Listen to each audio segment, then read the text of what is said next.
recording now. So just a second. So it's an absolute pleasure to welcome Adam Kucharski, who is an associate professor and Sir Henry Doyle Fellow in the Department of Infectious Disease Epidemiology and the London School of Hygiene and Tropical Medicine. And what time we live in, it seems like a perfect job for for our current situation. And he uses mathematical and statistical models to understand disease outbreaks.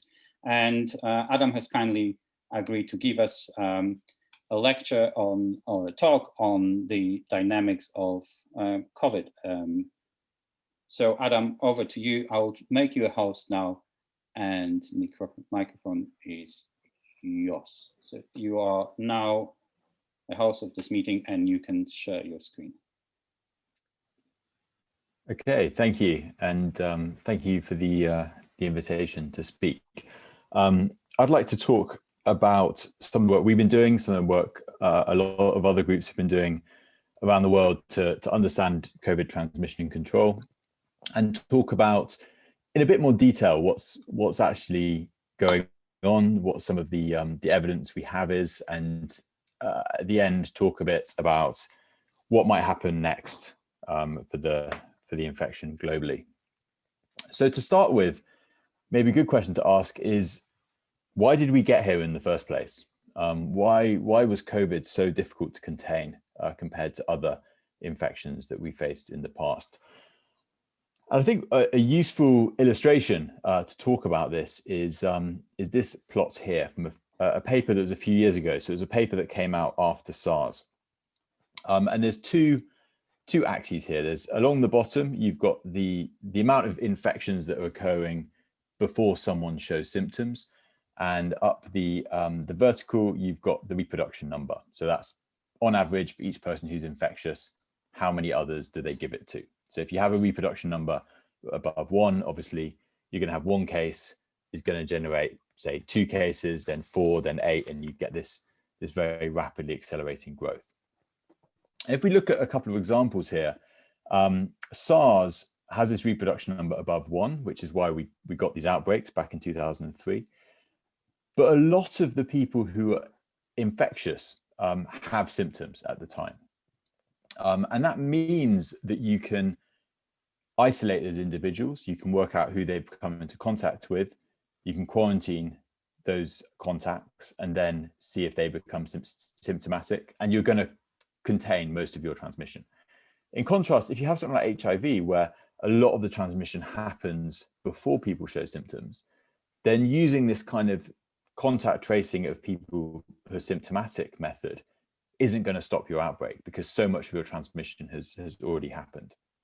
So essentially, as you move from this left-hand corner to the right-hand side of this plot, things become much harder to contain via these standard contact tracing methods.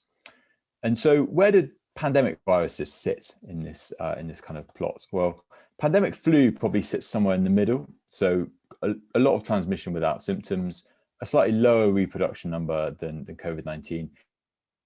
But COVID sits in this awkward place, somewhere between SARS and flu, which means that it's difficult to control, perhaps not quite as difficult as something like a pandemic flu, but certainly not as easy as SARS.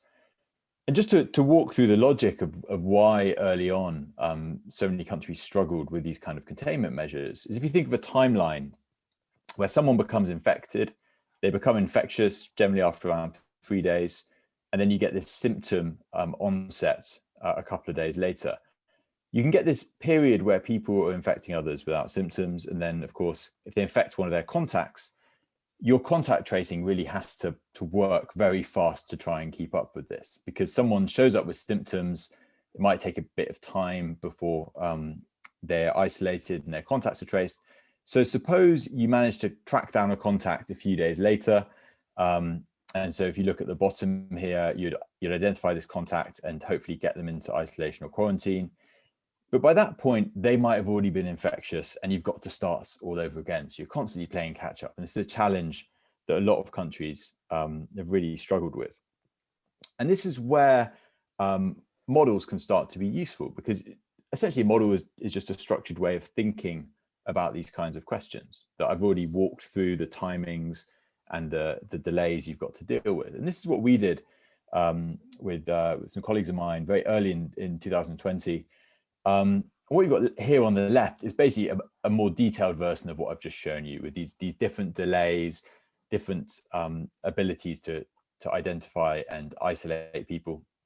And this plot on the right-hand side essentially shows that the challenge you face. Because if you look at the darker line at the bottom, is 30% one. So this is, at the time, we weren't really sure how much transmission was occurring before symptoms, because it's before a lot of these studies came out. But our pessimistic scenario was saying, let's suppose about 30% of transmission happens before people show clear symptoms, which unfortunately is where the reality ended up.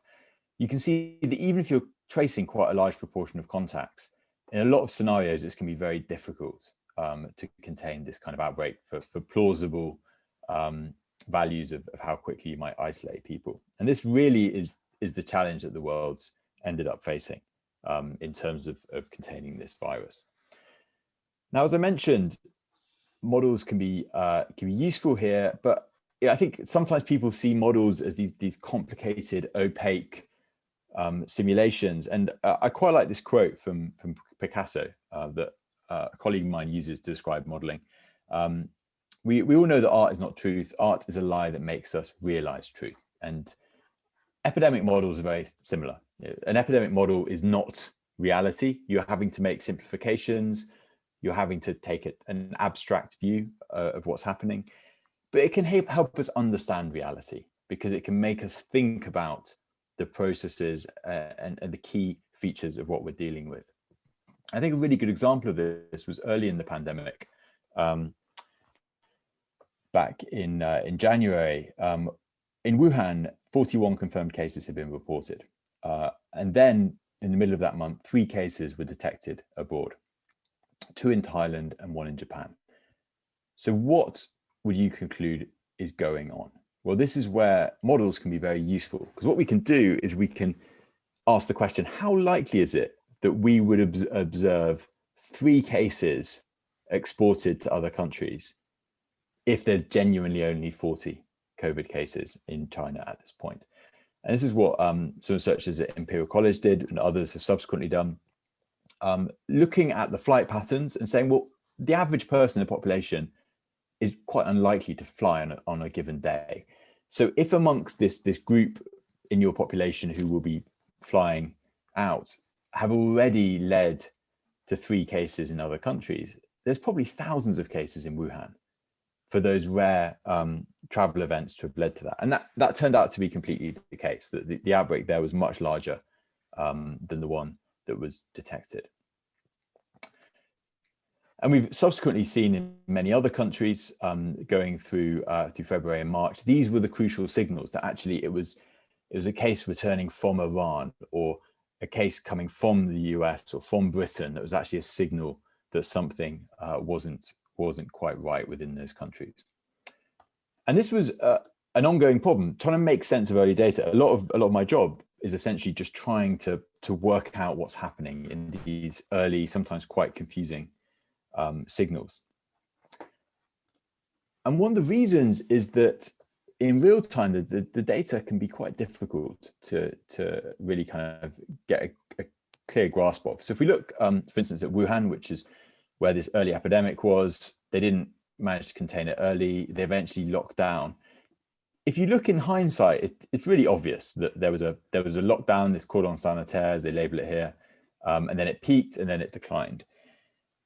But in real time, it was very difficult in that late January phase to try and work out what was happening, because you had a lot of uncertainty in the data, you had delays, you had changing definitions of cases.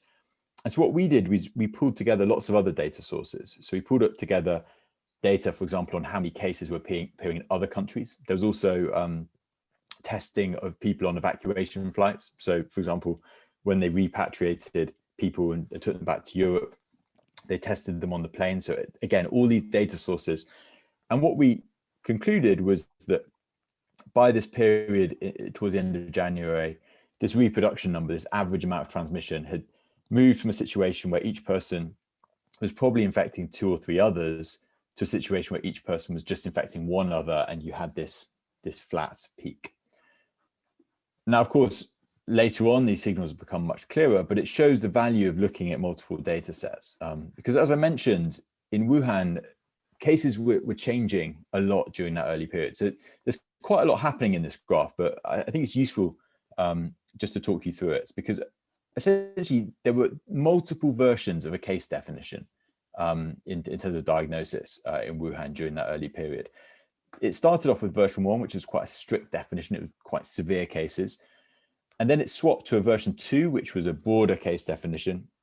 But then in the data, they also what's called backfilled. They went back and edited their previous case definitions, which meant you got cases appearing in the data that weren't there before. And then there was another version. There's a sort of version 3 in the middle, version 4, version 5. And what you can see is if you look at this version 5 data, it's actually quite a high number of cases. Whereas if they'd stuck with the original version 1, and you look at this blue line at the bottom, the outbreak would have been much flatter and much smaller. And that would change your view of what the outbreak was actually doing during that period. And so it really shows that having multiple data sources can be really useful, because each of those gives you a different piece of the picture. So as well as the case data, as I said, looking at the cases appearing in other countries, looking at infections on flights where a lot of people were tested, allowed researchers to piece together what was actually happening with the outbreak. And one of the most valuable bits of data early on, but also one of the hardest to get, was actually the severity of this infection. Because if you look at these early cases, which by definition were more severe, it looked like this was a really highly fatal infection, almost similar to SARS in some of those very early estimates.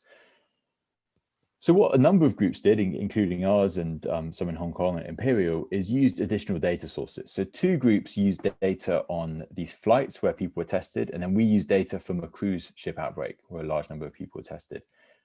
And what was actually useful in this period in sort of February and March, all of these different methods using different data converged to a very similar fatality risk for symptomatic cases, and our analysis in Imperial suggested about a 0.6, 0.7% of infections were fatal, so regardless of symptoms.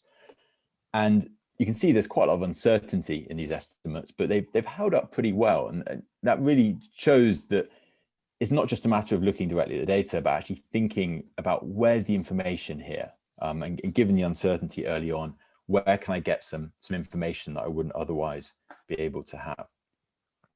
And this estimate of severity obviously is very important, because if you want to make some prediction about what an uncontrolled outbreak could do, you don't just need to predict the infection, you need to predict what the impact of that might look like. And that's what a number of groups were doing, again, using these models. And I think when people talk about kind of models, and there's a lot that are obviously going on at the moment about what might happen with the epidemic next, these I think are useful ways to break down into what a model is really doing. What they do is on the left-hand side here, they draw in epidemiological parameters, so things like how long it takes before people show symptoms, how long people are infectious for. They generally bring in some data on social mixing, which I'll talk about a bit more about in a minute, about how people interact within a population. They pull those together, make some predictions about what transmission might look like under different control measures, and then convert that into a measure of disease burden using this data on, for example, severity. And then here we have on the right-hand side, this was some scenarios that we did of relatively light measures in the UK. So for example, if the UK had just closed schools, or just had some very moderate physical distancing, or just got people to self-isolate when they were unwell, you can see here that you would have got a very large outbreak in all of these scenarios. I think now it's quite obvious that the more dramatic measures would have been needed, but it enabled us to at least get a sense of how bad these outbreaks could look. So we know, of course, social behavior has changed dramatically, but how much has it changed since these measures have gone in the UK? Well, actually, a lot of the work we've done and my colleagues have done tried to measure this. And as it happened before the pandemic, my colleagues and I worked with the BBC to run a major study of social mixing in the UK. So we had about 80,000 participants. And this is data from about 50,000 of them. And this is along the bottom, it's different age groups. And then on the vertical, it's the average number of contacts someone makes on a given day. So you've got conversations and physical contacts like handshakes and hugs back in the era when that was a common part of our day. And if we just highlight in on, say, the 20 to 50 groups, this is obviously people who make up the bulk of the workforce. You can see most of their contacts happen at work. That might be a bit depressing that actually we have, if you're in this age group prior to COVID, you actually had fewer contacts in other settings outside work. In contrast, older age groups had most of their contacts in other settings, very few at work, obviously none at school unless they were helping in some capacity, and some at home. And you can see at weekends, obviously these patterns shift and you have more in other settings, but it gives you a sense of where people's interactions were, but also where the risk was when COVID started spreading. And we saw a massive reduction in social contacts post-lockdown. In Wuhan, some analysis suggested about an 86% reduction in social contacts. In the UK, it was 74%. So it wasn't quite the level we saw in China, but still a huge change in our social interactions over time. And actually some recent analysis by my colleagues has plotted this in the last week or two, plotted this pattern over time. So you've got the first lockdown last spring, you've got the summer, you've got the second lockdown, and then the most recent winter lockdown. And you can see that actually contacts remained at a pretty low level until early July, went up, particularly in the adults plus children group, as things reopened in the summer, schools went back. The combined adults and children stayed quite high because obviously schools were still open during the autumn. And then we saw this decrease coming into this period that we've just come out of. But you can start to see in March, again, an increase in contacts as schools go back and people start to interact again. So we're still at about a third of the level that our pre-pandemic contacts were, but we really have seen these fluctuations over time as these kind of different interactions have changed. But of course, it's not just about the average number of contacts. So this is just average contacts someone's making in a day, so average conversations someone's having. We also see a lot of variation around this. So if we look at the pre-COVID data, we see that here along the bottom is the number of contacts and then the number of participants in our data set that had that number. So you see the majority only have a small number of contacts. You've got this group, this small number of individuals who have lots of contacts, particularly at work. And actually in our data set, healthcare workers in particular were one of these work groups who had a very large number of daily contacts. And this variation in contacts can lead to variation in risk, depending on what your interactions are on a given day. And we see this in COVID data. If you look, for example, at early outbreaks in Hong Kong, you see here, each dot is a COVID case and the line shows a route of transmission. So, for example, there's individuals on the right-hand side here where one case has given it to one other and that was the outbreak within a family, for example. But you've got these three clusters, B for bar, W for wedding, and T for temple, where a single individual generated a lot of transmission as a result of the interactions. And increasingly there's evidence that probably the time of their infection, where they were shedding the most virus, would have interacted with that as well. And this dynamic of so-called super spreading has two main impacts on the epidemic. The first, slightly counterintuitively, is it makes outbreaks less likely to take off with a single case. Because if you imagine a situation where most people don't have that many contacts, most people don't give it to that many others, if you have a single case, chances are that they probably won't be that person who happens to go to a wedding.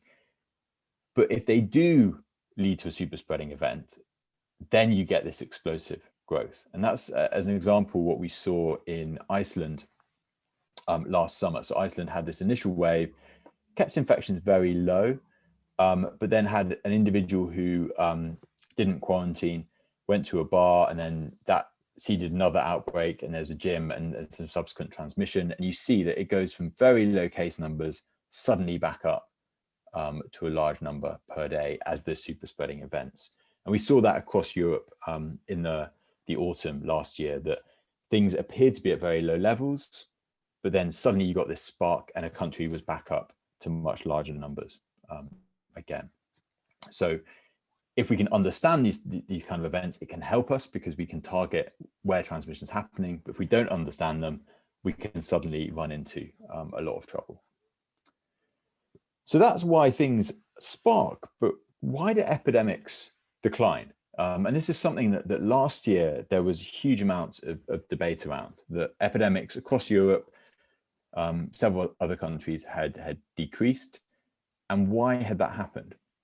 And one of the big challenges we have, particularly looking at the patterns of cases over time, is you can have many explanations that all generate the same pattern of cases potentially. So just to illustrate what I'm talking about, three common explanations for what happened last year were maybe it just lots of people got infected without symptoms and immunity had built up, or maybe it was just a seasonal effect and somehow it just doesn't spread in the summer.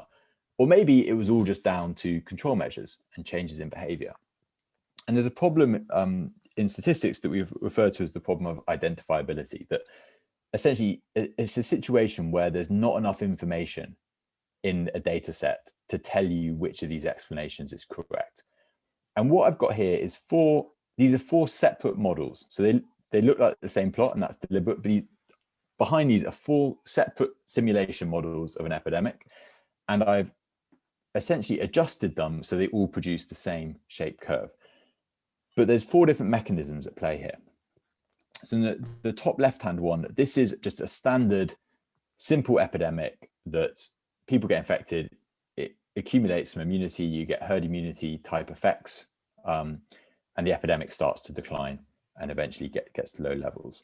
The second here is, again, a very simple model of an epidemic, but one where there's a lot of pre-existing immunity, so not everyone's susceptible. Again, that remaining susceptible group start to get infected, that starts to slow down transmission and the epidemic ends. On the bottom here, we've got one that's just people change contact behavior over time. And then the final one, contact behavior stays the same, but for some reason, perhaps virus survival, seasonal effects, reduce the size of the epidemic. So I'm not claiming these are accurate models for COVID, but it's an illustration that if you just look at case data, you can actually have many different reasons for that epidemic declining, and you can't actually tell the difference between them. So a lot of the arguments that were happening last year were essentially happening among people looking at a data set where they simply didn't have the information to be able to distinguish what was going on. So what can we do? How can we actually work out which of these might be the explanation? Well, one thing we can do is look at the relationship between transmission and control. So this is quite a detailed figure, but it's a really nice paper from last year in terms of just documenting what was happening in a population that did a really good job of control in the end. So on the top here, you've got the numbers of cases appearing in Hong Kong. You've got these shaded regions showing when control came in. So early in the year, it's special work arrangements. So it's basically remote working for government workers, civil servants. And you can see at the bottom, if you look at the reproduction number, it was above one, so you're getting this growing epidemic, and it dropped when this remote working came in. Remote working was relaxed, transmission started to go up again. Then remote working came back in with some additional measures like closure of or limits on gatherings in bars and restaurants, and transmission came down again. So it's a very clear relationship between control measures happening and you then seeing the change in transmission. But unfortunately, there's not a lot of examples that were this clean at the time, because a lot of countries in Europe did everything at once. And this is a study looking at a number of different countries in Europe and beyond. The little symbols show different things closing or different restrictions. And you can see in the space for a week or two, basically countries do everything. And that makes it really challenging to unpick how much was getting people to stay at home versus closing universities versus gathering size restrictions versus other things, like business closures or getting people to wear masks. Very difficult to actually untangle that. We could say that something had worked, but actually saying which of these things was the explanation was very difficult.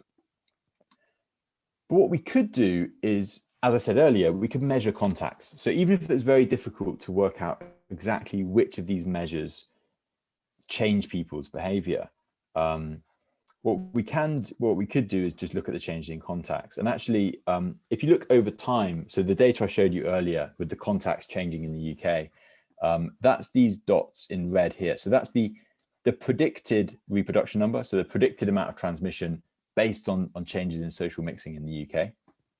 And then the blue, this is a fantastic study run by Imperial, the REACT study, that looks at community testing. So regardless of symptoms, looking at levels of infection in the community, and then tracking what they think transmission might be. So the boxes are rough estimates of how transmission is changing, increasing in the autumn, decreasing a bit as the November lockdown happened.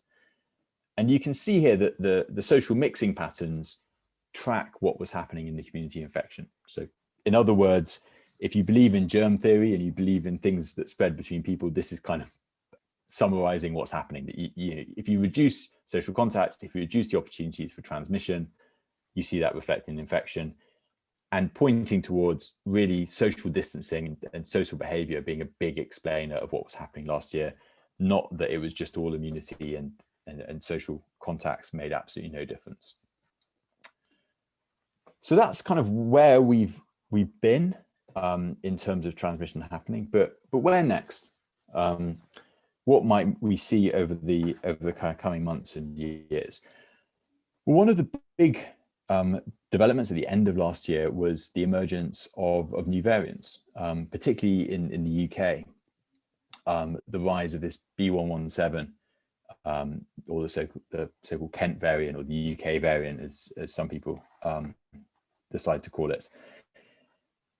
And it was actually in real time last autumn quite challenging to work out if this was genuinely something biologically different or whether it was just coincidental patterns in the data. The early signal that there was something a bit odd was when cases started rising during lockdown. And work my colleagues and I and some other groups did looked at social behavior patterns, and they weren't actually much different in those areas where cases were rising. So in other words, people didn't seem to be changing their behavior, which we knew in the past would change the epidemic, and yet things were still rising. And what was noticed was this variant. So on the left-hand side, in these regions where cases were surging, this new variant was starting to increase. And actually now it's 90% plus across the country, but back then it was lower levels, but it was growing. And if you looked at different areas across England, places that had a higher reproduction number seemed to have more of this variant. So if you're interested in the kind of the details of the virology, there was actually quite a fortunate coincidence here that the test that was being used essentially had a shortcut in terms of the S gene that was being tested, which allowed people to get essentially a very rough and quick estimate of whether that virus was consistent with the new variant without having to fully sequence it. But you can think of it along the bottom as essentially the proportion of that variant in a given area and the transmission. And generally there seemed to be this relationship. And then subsequently more data came in about from contact tracing, the risk per contact, and accumulating evidence that there was higher transmissibility for this variant. Of course, we've seen that play out in terms of the UK, in terms of the large amount of transmission. And really the clearest proof, I think, came when other countries started having the same problems. So Denmark was one of the early ones. And now if you look across Europe, red is the proportion of this B117, and it's really come to dominate across Europe. But we are seeing some areas with some of these other variants detected in South Africa and Brazil. So the yellow is this B1351, which potentially has some characteristics that may mean existing immunity won't work so effectively. So although B17 is dominating, there are these areas where there's more of these other variants. I think in particular, France might be one place to keep an eye on. So in the East, there's areas where there's quite a high proportion, sort of 20, 30% of these other variants circulating. And so what we would expect to happen over time, particularly as immunity builds, variants that have some ability to evade that immunity will start to have more advantage. Obviously, if immunity is quite low, there's not going to be much advantage to these variants that can escape immunity, but there will be more of an advantage to the variants that can transmit more. But what can happen is that can gradually change as your epidemic changes as well. I think we also need to be aware globally about what might happen as immunity increases within populations. So this is a schematic from it was a really nice evolutionary biology paper a few years ago. So it's a little bit technical, but just to walk you through what's going on here. As you go from the left to the right, you increase the immunity within a population. So what that does is that increases the strength of selection on the virus, because the more immunity there is, the more a virus that can evade that immunity will have an advantage. So in terms of natural selection, you're giving a more of an advantage to that virus if there's more immunity within the population. But what also happens as you build immunity within populations is it's harder for the virus to spread. So the viral abundance, the level of infection declines because you're increasing immunity, you're making transmission harder, as we've seen in countries like Israel that have very high levels of infection.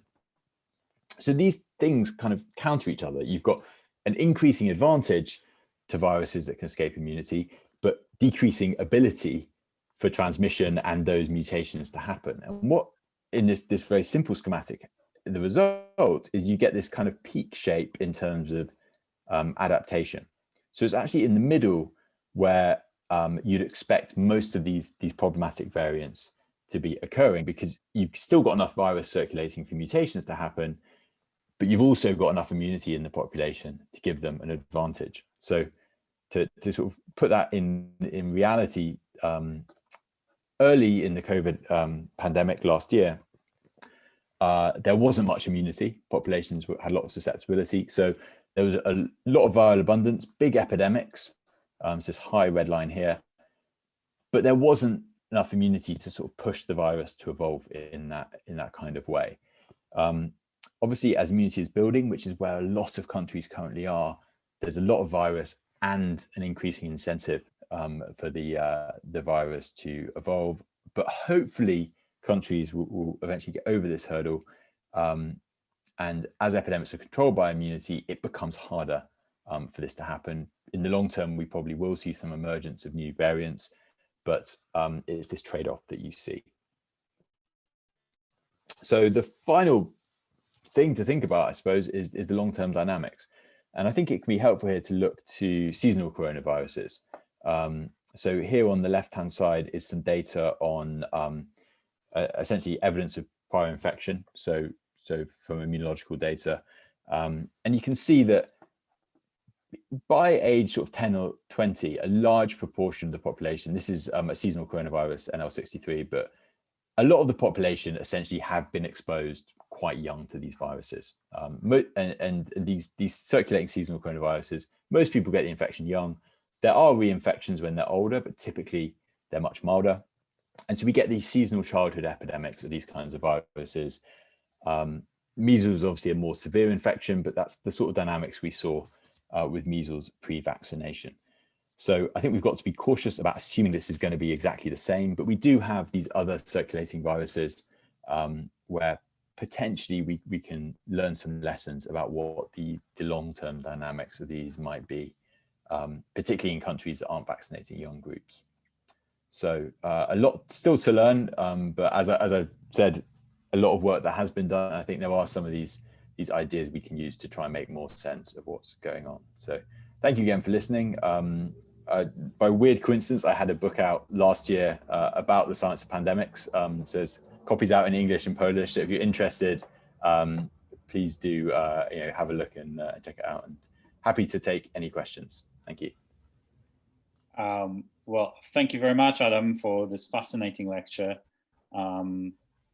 There will be a time for questions, but before we proceed to questions, I would just like to remind everyone that we will be issuing certificates of participation. So if you'd like to receive one, please pop up your details in the chat box and we will email it to you later next week. So now let's proceed to questions, and maybe I will start with asking you, Adam, what do you make, how would you explain a very low infection numbers reported in China? Because I was monitoring, they reported infections almost daily, and they seem to be hovering around 80 to 100 a day, which seems to me for a country of that size and that population density a bit odd. So what's your opinion about what would explain that?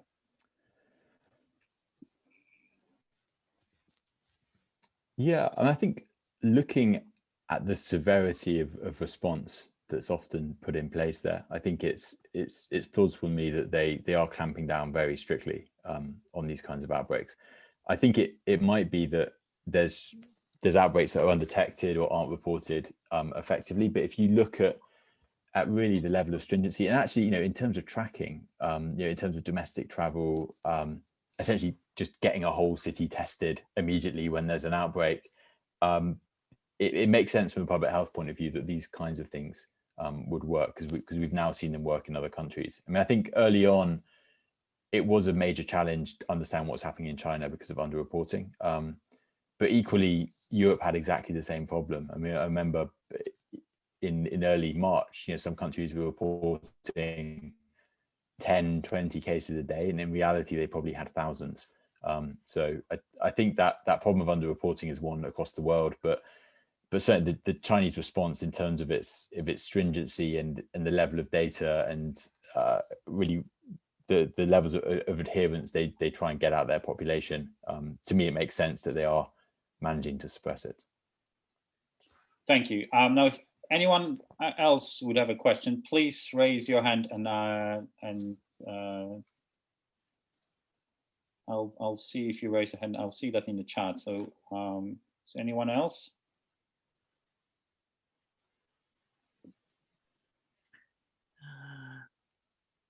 I don't see any hands raised.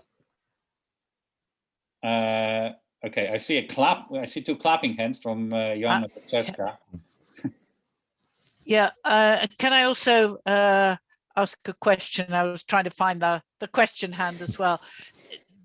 Would you say that overall the UK track and trace system was failed and yet cost us a vast amount of money in comparison to perhaps the vaccine program, which we're all saying is much more successful? Yeah, I think there's bits of it that worked probably quite well, and bits of it that probably made very little difference to transmission. So I think within that test and trace budget, a lot of that was on testing, and I think we'd all agree, with the variants circulating over winter, having the ability to test large numbers of people and work out where these things were spreading, what control was needed, was very beneficial.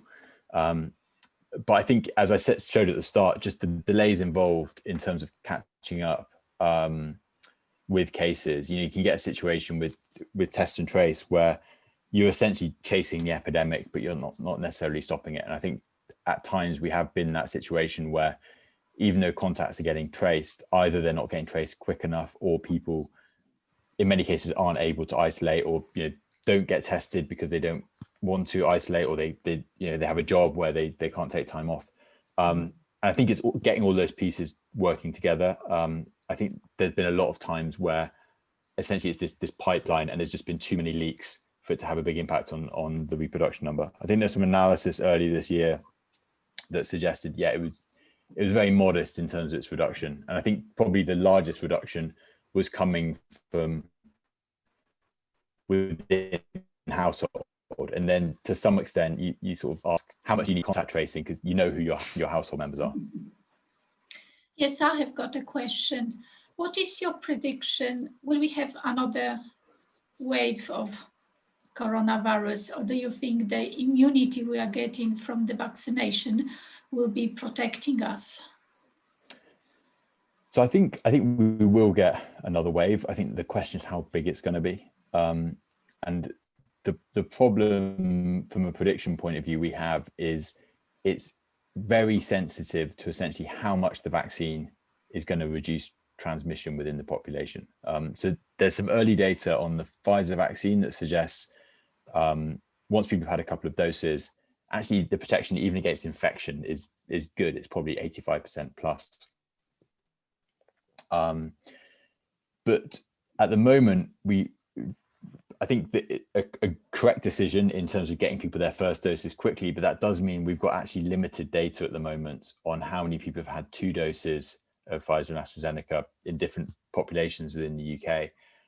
So even if those vaccines are doing very well at protecting against severe disease, if you have a situation where you can still have some transmission ongoing, you know, that 5-10% of your population who are not vaccinated and perhaps not all fully protected, there's still going to be virus circulating that can get to those groups, and that could lead to quite a lot of hospitalizations. Whereas if you have a vaccine that can essentially get you over that line where the reproduction number drops below 1 and you just can't get that transmission continuing, then we're going to see probably quite a small additional wave. And I think that the challenge is the numbers that are coming out of the studies put us right on that threshold. And if you're in a situation where, you know, slightly above that line, you're growing exponentially, and slightly below it, you haven't got a problem, it's very tough to make predictions.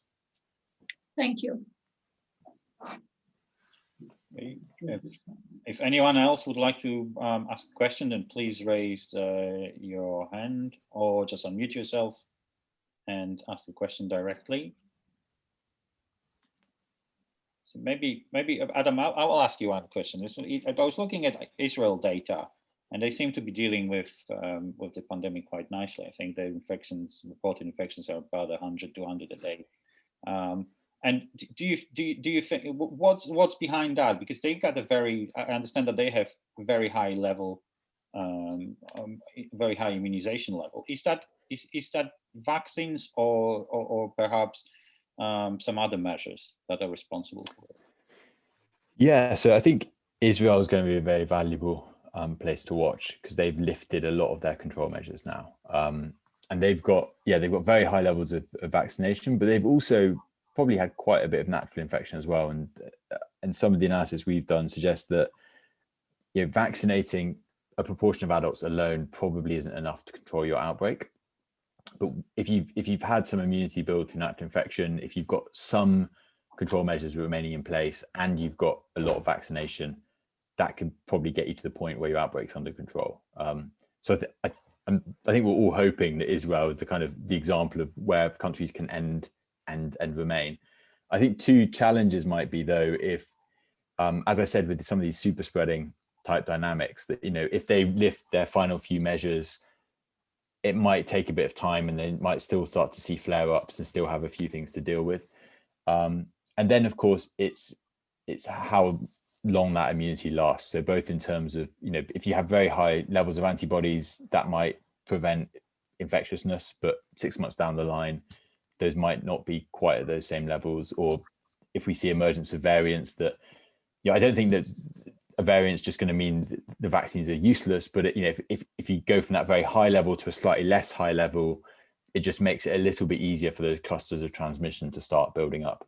I mean, the other country I think that's useful to keep an eye on is the US, because a lot of states have lifted a lot of their measures as well, and they've got increasingly high levels of Pfizer and Moderna. So I think that's going to be one to watch. And the UK as well. I mean, the UK is actually quite far along in terms of its vaccination program, so I expect a lot of countries are probably looking here for what's going on as well. Sorry, can I just ask, with Gibraltar, I mean, presumably they're too small to power for the power calculations, or how does that look? If I'm honest, I'm not on top of the latest data from there. Do you mean power calculations for? Well, because of this. Well, yes, because of the amount that's been vaccinated, the proportion of the population, and the small numbers that involved as a total?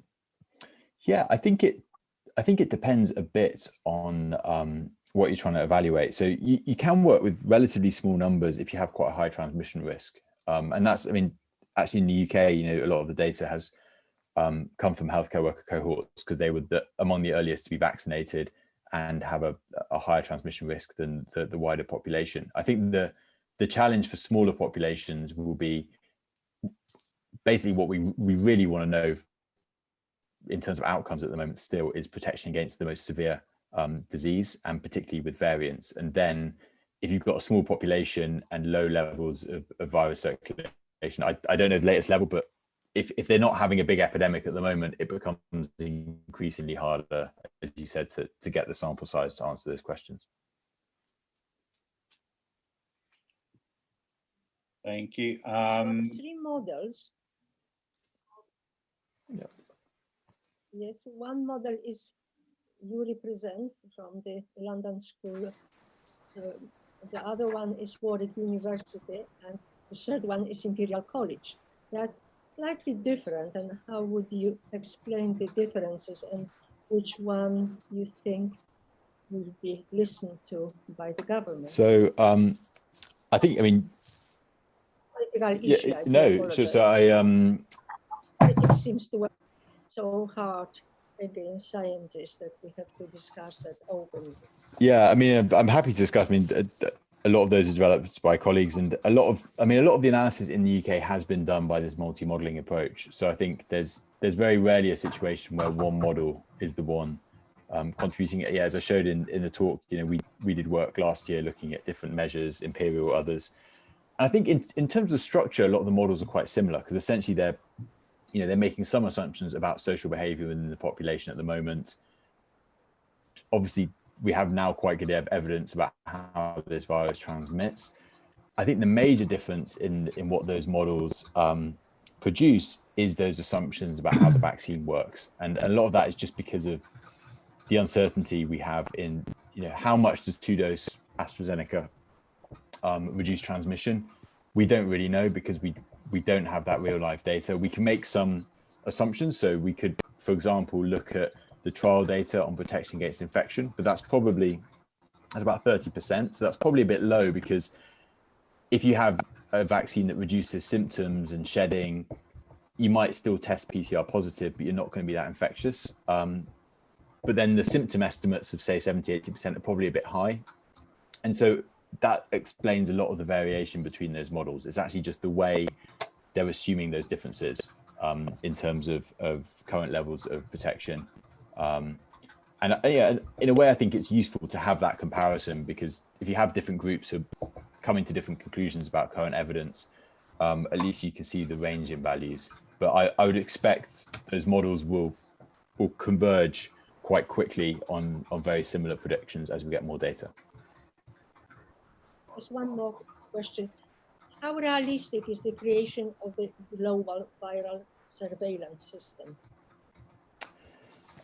So are you referring to a situation where, is that the one where we would sort of look at everything before it takes off, or? Or to be effective and to avoid the situation we have now? Yeah, so I mean, there's a few things that have been proposed. I'm personally quite skeptical that we could sequence every virus in every animal and work out the pandemic before it happens. In part because if you went out into the world and identified every single virus, you might have a pandemic virus appear a year or two later, which doesn't yet exist. And so I think it'd be very difficult to get it at that point. I think what we can do much better is get that next step. So where it's getting into animal populations, so for example markets or domestic animals, poultry, and where humans are having more contact with those individuals, I think we could be doing much better surveillance and catching things much earlier. And to give an example, H7N9, so the bird flu strain that emerged in 2013 and caused outbreaks over a few years, that's not causing outbreaks and infecting humans in anything like it was a few years ago. And that's because there were just big changes in poultry practices. There were very quick responses. And fortunately, the virus wasn't that transmissible compared to what COVID was. So there was a bigger window to act. But I think that for me is the place where we have a valuable opportunity. And yeah, if you think about Wuhan, if that event where a human got infected, if that had been identified faster and contained faster, I think that's the point where we can really make a difference in stopping pandemics. Thank you very much. Is there, would anyone else would like to ask a question? Yes, please. Okay. Yes, please. Can you hear me? We can hear you. Go ahead. Yes, thank you. So Caroline, thank you very much, Adam. I've got, if possible, two questions. One is that I have a friend who's teaches in economics.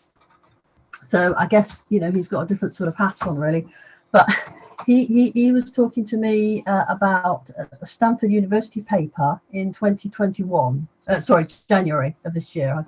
I don't know if you've come across that, but it very much challenges the sort of more restrictive interventions with the kind of formal lockdowns. And he actually, this friend of mine, he said that the weight of evidence from the academic literature is for a small, not necessarily zero, but independent effect.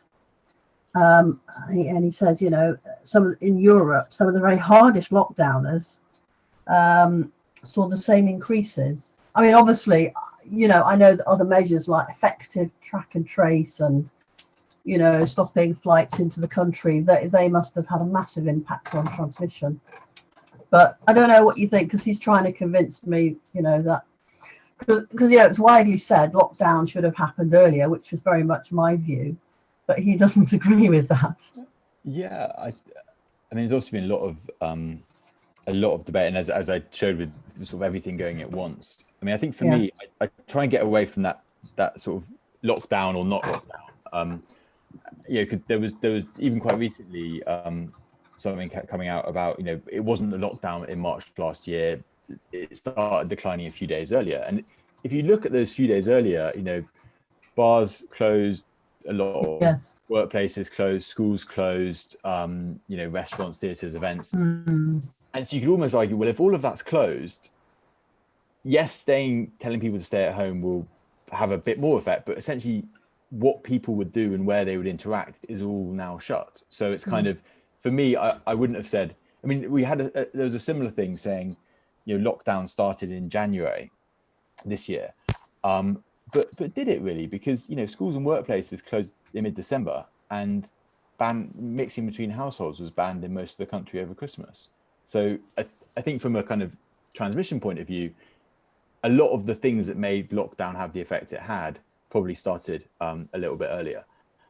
And so I mean, I think we need to identify what those are, but I mean, I think we can sort of see as things reopen, it's just a lot of those centers of interaction. And whether you call it a lockdown or whether you call it, I mean, it's interesting in Asia, you know, a lot of these countries that supposedly haven't had lockdowns have shut a lot of venues and closed school. And I think that, yeah, it's pretty close to a lockdown, basically, once you're doing that. And I think the other thing to note is population structure is surprisingly different, actually, across Europe. If you look at things like average household size, it's quite striking. If you look at, I mean, not just Sweden, but the Nordic countries, the average household size are relatively small compared to somewhere like the UK and Spain, where they're among the largest. And if we know that most transmission is happening in households, I think somewhere where London, where it's very common to have big flat shares in your 20s compared to somewhere like Sweden, where it's very rare, that surely is going to have an effect on the dynamics as well.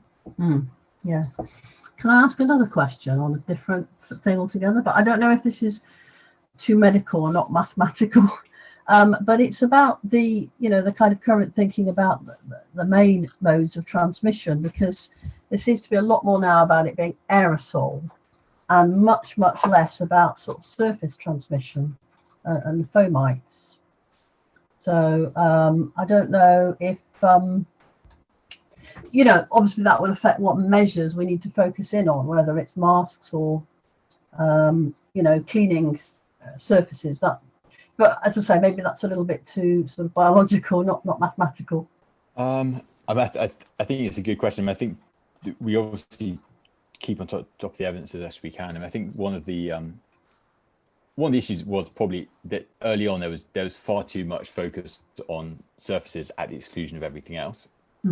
But I think equally, for me, masks haven't on their own solved everything. So I think they have had some effects. And actually, one that the plot I showed of Hong Kong, for me, that was quite a compelling bit of early evidence, because mask use was very, very high throughout that whole period. So the reproduction number didn't get to the level of other countries, but it still got above 1 and led to quite a bit of transmission.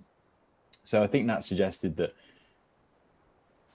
that transmission was happening, and it was probably having some effect, but in the way it was implemented, whether it was people meeting in restaurants without masks, or through surfaces, or through these kind of intermediate interactions. I mean, I think the big challenge is, because so much of it happens within household, is it aerosol? Is it short distance droplets? Is it a mixture of surfaces? There's probably a mixture of things happening. But I think in particular, we have now got evidence of quite a few outbreaks where it's hard to explain it without some more medium, I'm not talking about someone 100 meters away, but it's clearly gone from one restaurant table to one a bit further away. And I think also, just for me, the gradient in risk you see between outdoors and indoors suggests that is a large contributing factor. And I think from a public health messaging point of view, being a lot less worried about a bunch of people on a beach and far more concerned about different households, having an indoor gathering together, I think could make a big difference. Okay, thank you.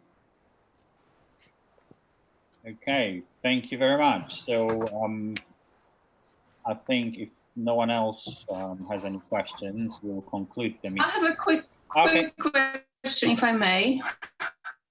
Go ahead, Dorota. Hello, it's Dorota Urbaniak.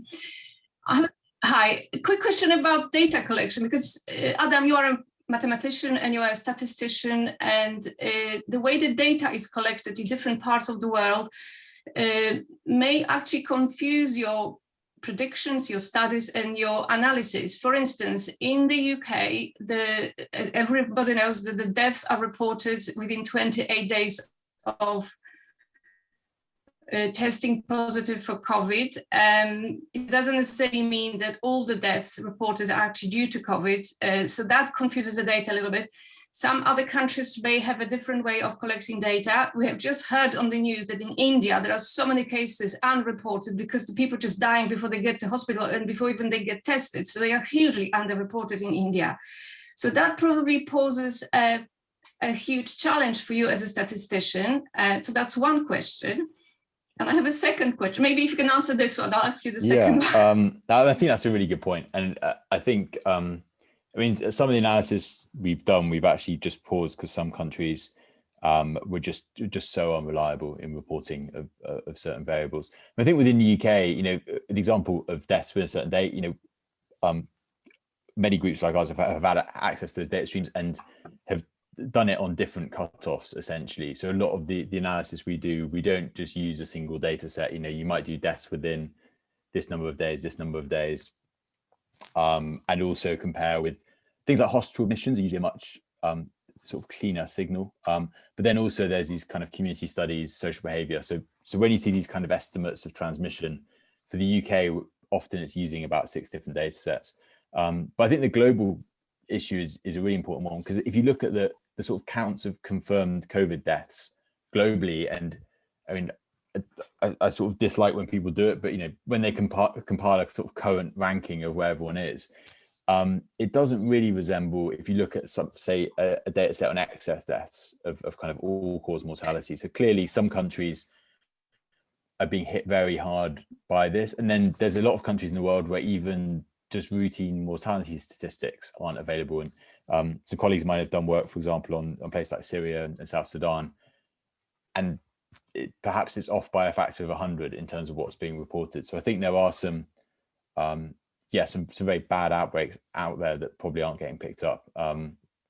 So yeah, it's not an easy. I think it's a massive challenge for us, and it's something we tried to adjust for as much as we can in countries where we've got multiple data sets, but there are some countries, frankly, that we've got a big question mark over, and it's still not entirely clear to us what's happening there. So I think the politician will be guided by statistics, and the statistics are only accurate when you're able to collect accurate data, and your predictions are more accurate the more accurate data you have. So there is, I'm sure, a huge challenge. I have another question relating to lateral flow test and the testing. I'm sure you know, I'm not a mathematician and not a statistician, but my son is preparing for maths A-level. So I have come across Bayes' theorem and application of this in a lateral flow testing. And as you probably know, the probability of testing positive and negative, and the test is not 100% positive. And if you test a huge population, you end up having actually a big proportion of tests being reported as positive when they are actually negative. And if you apply this to the population, you may report a huge number of positive cases when they're actually not positive. And this statistics probably would be, again, used for prediction and guiding politicians, you know, as to whether to ease the lockdown or not. And what is your take on that? Yeah, Maybe so you can explain to everybody else what I mean. Yeah, so I think, I mean, I'm sure everyone's familiar with the different tests, but yeah, essentially the lateral flow, where, I mean, it's less, I guess, well, some people say it's less sensitive, but essentially you need to be shedding more virus for it to return a positive. And then, as with any test, you may sometimes get a positive return when that person isn't actually infected. And so in a situation where there's a lot of infections within the population, someone who returns a positive with lateral flow, you can be pretty confident that they are genuinely infected, because, you know, it's the sort of, as you said, the Bayes theorem, that if the level of infection is quite high in your population, most people who test positive are likely to be in that group. But obviously, if you get to a situation where, thankfully, the UK is going towards now, infection levels are very low, then the vast majority of people who are taking them don't have it, which means that a larger chunk of your positives will come from that group. So I think we're in a situation where, I mean, it depends on the numbers you plug in. I think it's great that these tools are out there and people can put numbers in and sort of argue about it. But I think we are sort of transitioning probably from a phase where it's 70-80%, and we could be getting down to somewhere where it's much lower. So I think, first of all, having confirmation tests like a PCR follow-up is very valuable. I think we need to make sure that's happening quickly. So if someone is a false positive, they can quickly work out if that genuinely is an infection or not. But I mean, ultimately, it sort of comes down to a trade-off, that how hard do we want to work to prevent transmission? And as infection levels get, I mean, this is a problem for every disease. As infections get to a low level, you've got to work harder and harder to prevent every transmission event. And for some of these kind of testing methods, you will be inconveniencing people who don't necessarily have the infection to try and catch the transmissions from people who do. And I think when infection levels are very high, essentially a little bit of effort can prevent quite a lot of transmission. And we are getting now to the situation, as transmission is lower, that I think those trade-offs are being more debated. And I think it's not just a sort of question for a statistician or epidemiologists like me. It's a policy one. You know, how much disruption do we want to put up with in our daily lives to know that we're preventing some amount of transmission? And I think it's a good question, but it's a much bigger one just for epidemiologists. Yes, thank you, Adam. Thank you very much. Okay, so I think we'll call that the last question, and it's time to conclude our meeting. Adam, thank you so much for what was a fascinating lecture and fascinating replies to all of our questions. We are really grateful that you took this time from what undoubtedly is a very busy schedule to give the talk to us. Please join us for any meetings we have in the future. And I think, as much as COVID was a driving force behind what we all did, and especially what you did in the past year, I think I would like to wish you a COVID-free future. So Adam, thank you very much, and it was a fantastic lecture. Thank you. And thank you for a great discussion. And just one final reminder to everyone that if you would like to have a certificate for this lecture, please put your details in the chat below. I know that few people already did, but if somebody hasn't, then please do it now. And thank you very much for participating. Thank you.